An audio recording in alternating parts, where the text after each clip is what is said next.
السلام علیکم، میں ایس ایچ او ہڈیارہ خالد خان سب انسپیکٹر۔ میری پہلی ایس ایچ او شپ ہے تھانہ ہڈیارہ میں۔ تو مجھے سی سی پی صاحب لاہور نے، ڈی صاحب آپریشن لاہور نے، ایس ایس پی صاحب آپریشن لاہور نے اور ایس پی صاحب کینٹ نے اسپیشل ٹاسک دیا تھا منشیات سے ریلیٹڈ، جس میں ان کی توقعات کے مطابق پورا اترا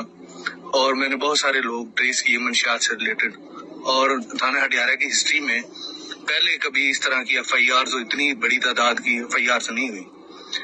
جب میں نے ایف آئی آر دینا شروع کی تو بہت ساری ہرڈل ہوئی سیاسی بھی اور مختلف جگہ پہ۔ تو سی آئی اے والوں، سی آئی اے لاہور اور مختلف لوگوں نے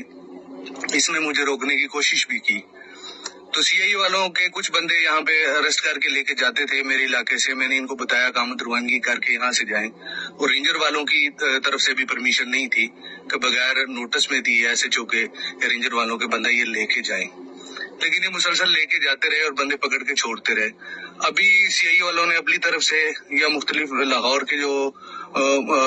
پولیس والے ہیں، انہوں نے اپنی طرف سے جو بندے یہاں سے پکڑ کے لے کے جاتے تھے نارکو کے اسپیشلی، انہوں نے ایک پروپیگنڈا کریٹ کیا ہے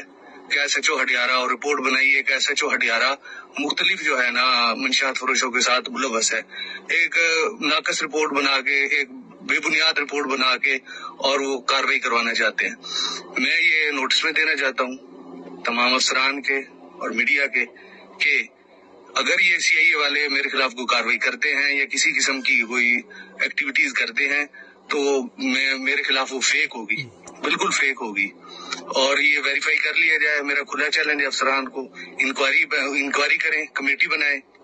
کمیٹی میں افسران موجود ہوں، میرا موبائل ڈیٹا، میری ایکٹیویٹیز، ہر چیز کو، میری مکمل موومنٹ کو چیک کیا جائے۔ اگر میری اس طرح کی کوئی انوالومنٹ ہے تو مجھے ڈپارٹمنٹ میں نہیں رہنا چاہیے۔ اور ایک ماہ میں جتنے میں نے پرچے دیے ان کی فہرست بھی میں شیئر کر رہا ہوں۔ آج تک کسی ایس ایچ او نے اتنی ہیوی اماؤنٹ میں کبھی ایف آئی آرز نہیں دی۔ تو میں آپ کو انفارم کرنے کے لیے اور یہ ان کی کارروائی سے پہلے کارروائی ڈالنے سے جو کارروائی فیک کارروائی کرنا چاہتے ہیں